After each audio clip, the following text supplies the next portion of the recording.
चिपळूण येथे दूरदर्शनचे पत्रकार दीपक भागवत यांच्यावर भ्याड हल्ला, पत्रकार स्वातंत्र्यावर गदा. चिपळूण येथे दूरदर्शनचे पत्रकार दीपक भागवत यांच्यावर भ्याड हल्ला झालाय. तसंच त्यांना अपशब्द वापरून शिवीगाळ करण्यात आली आहे.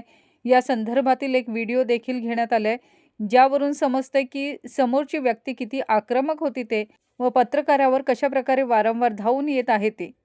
हे सर्व काही पत्रकारांच्या कॅमेऱ्यामध्ये चित्रित झालंय. हा हल्ला पत्रकारांच्या स्वातंत्र्यावर गदा आणणारा हल्ला आहे. या भ्याड वृत्तीला पायबंद घातला गेला पाहिजे. चिपळूणमध्ये या काही दिवसात पत्रकारांवर हल्ला होण्याची ही दुसरी घटना आहे. याआधी एका महिला पत्रकारावर वाळू माफियांनी हल्ला केला होता.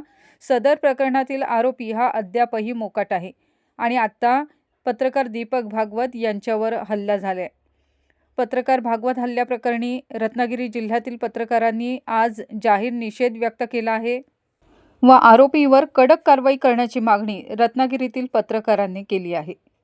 ज्योती बिवलकर, दापोली वार्ता.